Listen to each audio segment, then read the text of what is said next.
Waalaikumsalam. Ya, masalah kayak alhamdulillah Mas ya. Kembali lagi pertanyaan kayak begini kayak dari semua yang hadir di sini dan juga ibu yang ada di atas. Mungkin di antara mereka sebagai imam di masjid atau mereka imam yang ada di dalam rumah. Artinya mereka akan dipersilakan untuk menjadi imam. Mohon bimbingan kayak sebenarnya ketika sebelum takbir membaca surah An-Nas sebagaimana tergantung di mana yang terkait di dalam kitab hidayah kayak ada Imam Nawawi al-Banten itu, apakah dengan membaca surah An-Nas tersebut itu memang sudah merasa membuat hati kita khusyuk selama kita memimpin sebagai imam di dalam sholat itu, baik kami sebagai bapak-bapak maupun ibu-ibu yang mungkin mengimami anak-anak yang perempuan di rumah begitu. Jadi mohon bimbingan sarannya kayak apakah yang harus dibaca sebelum kita memulai takbir untuk mengkhusyukkan hati kita, kalbu kita, agar pikiran-pikiran terkait dengan hutang, terkait dengan pekerjaan, terkait gangguan pikiran yang termasuk kisah daripada Abu Hamid Al-Ghazali, sebagaimana dibaca oleh dari adiknya itu yang ketika membaca atau membahas kitab tentang haid. Artinya begitu kita sudah Bismillah membaca Fatihah, semua pikiran-pikiran yang tadi tidak diingatkan itu di dalam sholat itu diingatkan kayak itu. Masuk pengalaman saya pribadi, makanya mohon kayak artinya selain bacaan surah An-Nas tersebut, bacaan-bacaan apa yang disunahkan melalui rujukan ulama-ulama fikih yang harus kita ucapkan secara sir saja pribadi kita sebelum kita memimpin sholat wajib bersama jemaah kita. Syukur jazakallahu khair Kiai Fadlil Al-Banten. Assalamualaikum warahmatullahi wabarakatuh. Waalaikumsalam warahmatullahi wabarakatuh. Sebetulnya terkait dengan kekhusyuan dalam sholat ini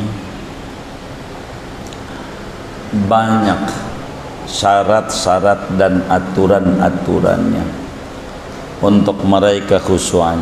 Sebagaimana ketika Allah mengkhabarkan kepada kita dalam Al-Quran, qad aflahal mu'minun alladzina hum fi salatihim khashi'un.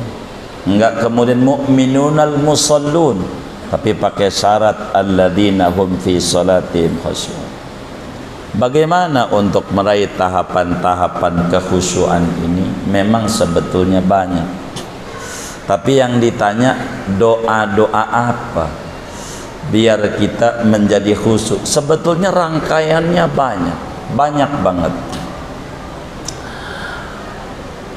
Di antara rangkaian dari wudu, sebab di dalam kitab Al-Manhajus Sawi, Tariqah Sada Ba'ala Bini Usul, ada 5 itu di sana itu. Oleh Habib Zain bin Ibrahim bin Samit, di sana dijelaskan, man lam yakhsha fi wudu'ihi lam yakhsha fi salatihi. Siapa orang yang tidak khusyuk saat wudunya, sulit diharapkan khusyuk saat sholatnya. Karena wudu tahapan awal untuk menuju sebuah sholat khusyuk.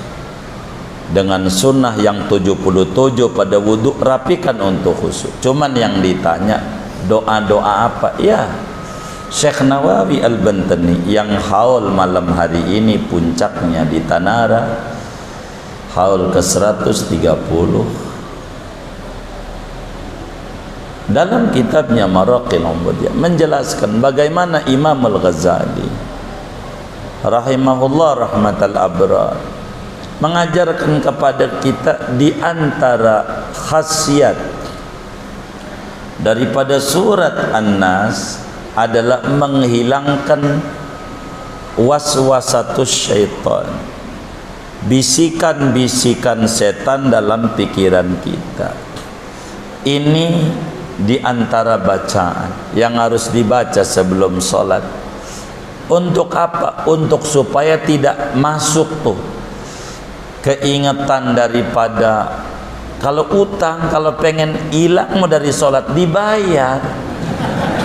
Kalau utang, sebab biar kaca baca An-Nas juga kayaknya 5 hari lagi jatuh tempo, besok lagi 4 hari lagi, begitu.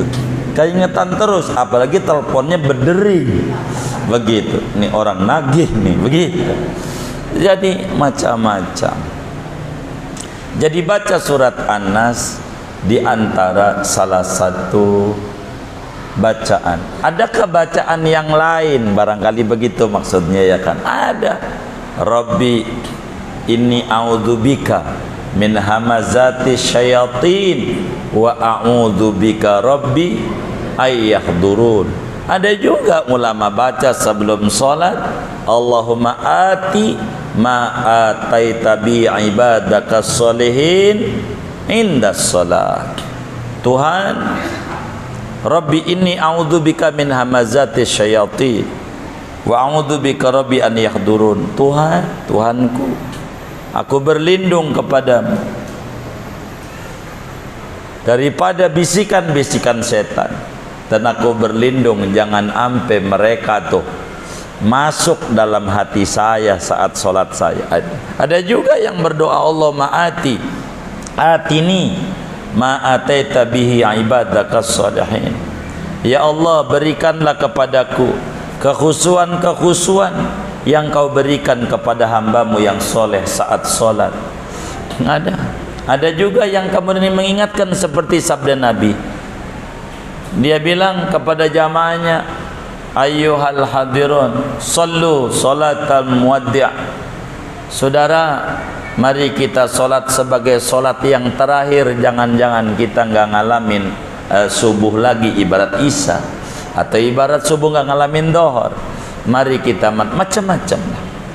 Begitu untuk meraih daripada kekhusyuan. Maka sebetulnya banyak metode-metode itu. Sampai di pintu masjid ditulisin gambar handphone suruh matiin, itu buat khusyuk. Cuman ada kalanya orang tuh ada yang konsen, ada yang enggak, imamnya baca. Begitu. Yang bawa HP matiin, akhirnya orang pada lari. Takut dimatiin sama imam. Begitu, gitu. Karena salah memaknai. Gitu. Yang bawa HP matiin.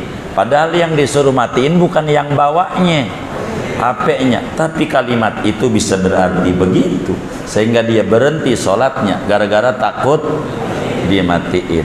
Jadi maka bacaan-bacaan surat An-Nas ini sebetulnya amat sangat kuat sebagai bacaan untuk menghilangkan pikiran-pikiran saat kita sholat. Maka seperti lapar, makan aja dulu biar nggak kebawa dalam sholat. Oleh karena itu, min mahasini syariah al-Muhammadiyah, di antara kebagusan syariat yang dibawa oleh Nabi Muhammad sallallahu alaihi wasallam, sebagaimana dijelaskan oleh Imam Abdul Wahhab Asy'arani di dalam kitabnya Al-Uhud wal Mawasid, Al-Uhudul Muhammadiyah, bagaimana ada qabliyah ada ba'diyah ini. Maka bila kita nggak ada khusus, saya singkat saja, maka di qabliyalah nggak ada khusus itu. Maka habis qabliyah orang dulu suruh solawatan macam-macam, ada Rabbana dzolamna, ada solawat untuk baca solawat. Untuk apa? Menghilangkan pikiran negatif biar khusyuk. Bila kemudian sampai enggak khusyuk juga, ada solat ba'diyah untuk menutup tadi ketidakkhusyuan. Inilah sayangnya Nabi kepada kita. Maka ada qabliyah ba'diyah. Di antara hikmah betapa sulitnya meraih kekhusyuan daripada solat. Ada seorang ulama besar, menurut kitab namanya Salatul Muqarrabin, solatnya para wali-wali Allah. Ini berat, tapi berat bukan berarti nggak bisa. Pelajarilah itu untuk kemudian kita bisa meraih sebuah kekhusyuan. Tapi pesan saya, andai kita belum khusyuk, jangan berhenti, terus saja. Sebab Allah Maha Pemurah dan Maha Kuasa. Kali sekarang nggak khusyuk, sebelum tiba wafat kita bisa ngalamin solat penuh kekhusyuan. Sebab itu tidak ada yang sulit di mata Allah Subhanahu wa ta'ala.